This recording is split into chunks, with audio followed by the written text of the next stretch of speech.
inside your self-righteous symphony. I would rather let this go than to bring it up again.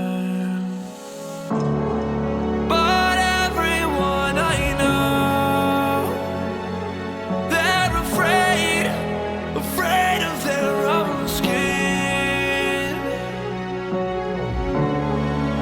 with nothing left to show.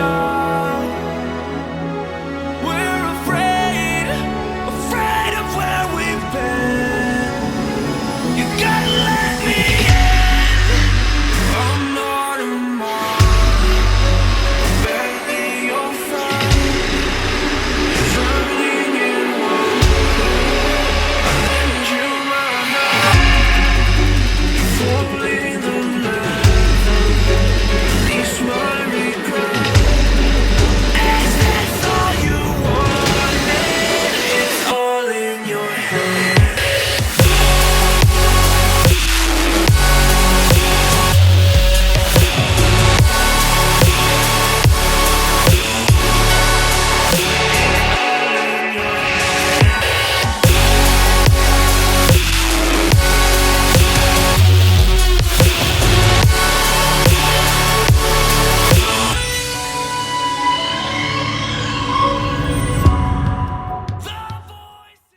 I'm Ben Hochman.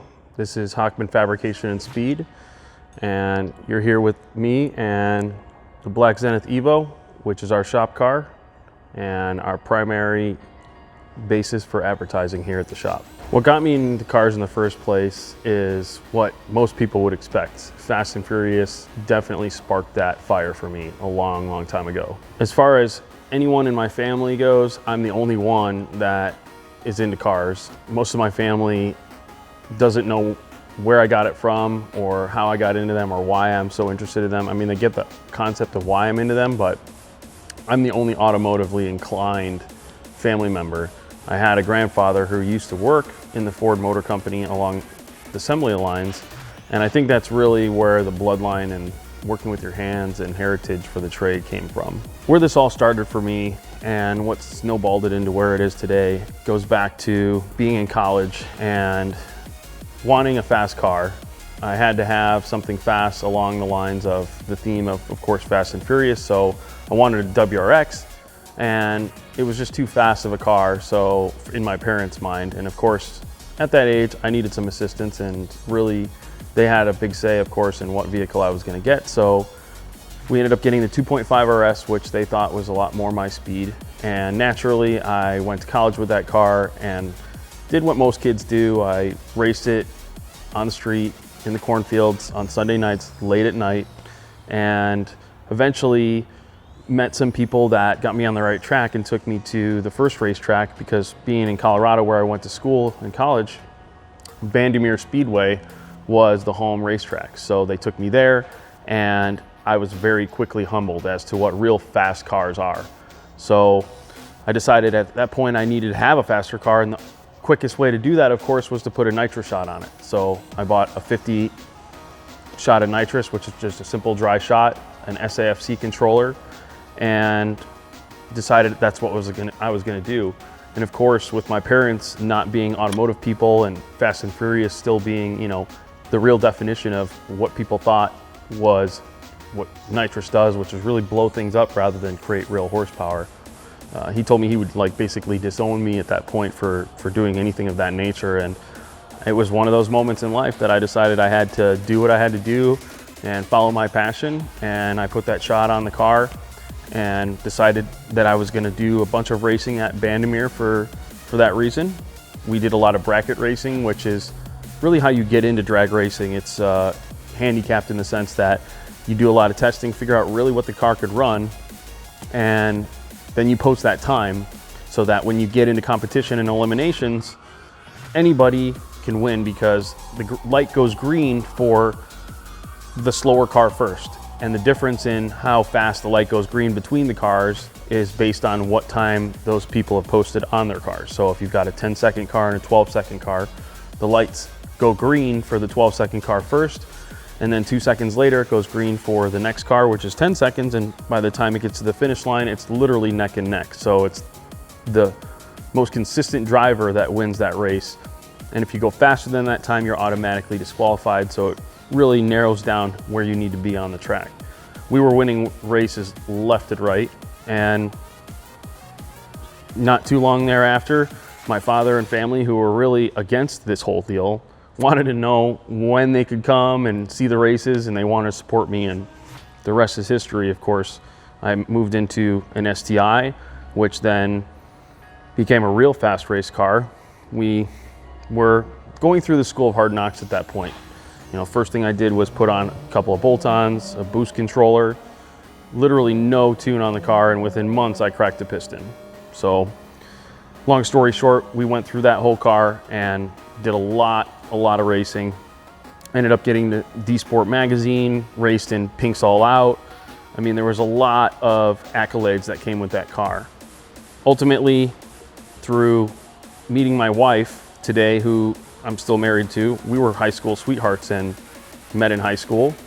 So the agreement was, although we went to different schools, me at University of Denver and her at Kansas, that after school she would come out and live with me for a certain period of time, and then we would move back to the Chicagoland area where we grew up so that our kids could go to Stevenson High School where we grew up. Well, we dragged that race car back home, the STI, and the first time that we took it out to Union Grove here, which is the local racetrack, the motor let go and we hit the wall at over 100 miles an hour. So it was me, my wife, 2 dogs living in my parents' basement trying to figure out what was next for us. And it was a real interesting breakfast the next morning.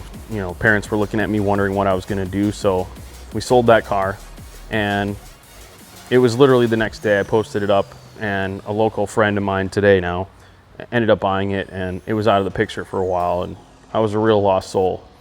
Well, one day I was hanging out with my friend, Josh Starkey, who was a high school friend of mine, and we stumbled upon this car right here in his parents' garage. It was something that he had bought a while ago, and naturally he had a lot of trouble with the drivetrain, a lot of expenses, to the point where it just sat every day, for 12 years for that matter. And I had to have it when I stumbled upon it. The thing was in terrible shape. I call it a new age barn find ultimately, because it looked like a new age barn find. I mean, it had, you know, debris and dust all over it. His mother had been opening her door into it every day when she was getting in and out of her car for all those years, so it had a tremendous amount of damage on the doors. And the clutch itself was basically toast. I mean, I put it in gear after we came into an agreement, and put it in gear, let out the clutch, and the thing just creeped forward. So we got it home, went through the whole thing, and ultimately started working on it to build it into a race car. So fast forward to the point where we ended up building the car to a 9-second quarter mile, and we were at Route 66 Raceway over here in Joliet, Illinois, trying to get the car through tech inspection, and the race officials weren't letting us go as fast as we were capable of because we didn't have all of our safety equipment. It was a scatter shield around the transmission, which is basically a big piece of steel that wraps around it. So if for some reason the rotating assembly on the drivetrain, the clutch assembly for that matter, ends up letting go and shrapnel comes out, then it's protecting the vehicle, myself, and any other bystanders, which I get. But nobody in the market made it because a lot of the rules in that book were based on older vehicle designs that really are hard to apply to vehicles today.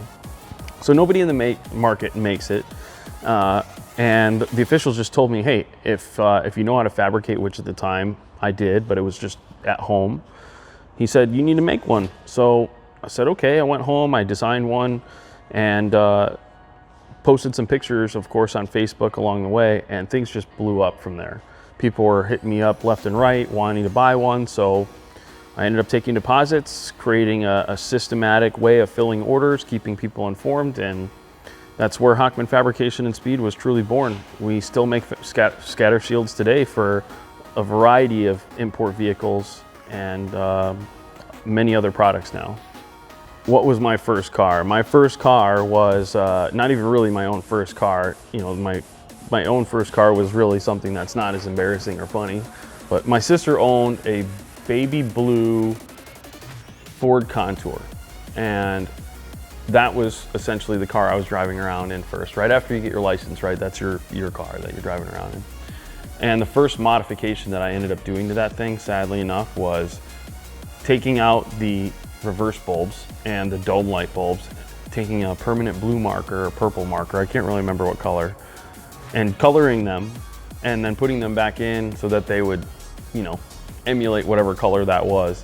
Of course, it would burn off that color in no time, but that was what we considered to be, you know, modding the car. For me, it was like the first thing I could do to the car. And it, you know, grew from there to other embarrassing things, like actually having a Ford Explorer I drove around in with black lights, you know, hooked into the dome setup, and I would drive around wearing white shirts and hats, you know, so that I could glow in the car. Man, was I cool back then. As far as sponsors and partners, I have a handful of them. They're all strategic. Naturally, they started with me and my hobby in building the race car here, which, you know, we're proud to say is best time is 881 at 170 miles an hour with a best 60 foot of 1.40 and still going faster. We have worked together strategically for many, many years, and of course activated from a hobby level to a professional level as soon as the business here was born at Hochman Fabrication and Speed. And those sponsors are, you know, the best at what they do in their categories, and they've been chosen for that reason. First and foremost, Boost in Performance, which is out of Hoffman Estates, is a world-renowned brand that many people know already. I've got other strategic partners, which include Lucas Oil. Lucas Oil, of course, is, you know, one of the biggest brands in the industry when it comes to lubrication. In addition to our sponsors and partners like Boostin and Lucas Oil, we have other local sponsors and partners such as Quartermaster and their driveline components. We run their clutch in the Black Zenith Evo here. And we don't do just Mitsubishis or imports. We've done Mustangs, we're doing a Ferrari, we've done, you know, Hellcats, we've done pretty much anything you can think of. And, you know, while our heritage is in the import and the Mitsubishi world, we are branching far outside of that because fabrication, as you know, is far more diverse than just imports.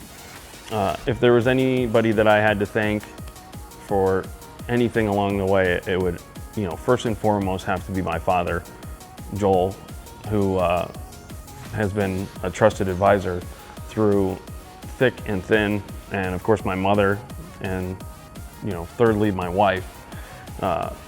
They've all supported me through some of the toughest times that I've had with vehicles, you know, whether it was crashing the old race car or making the educated decision to get into the business and buy this car.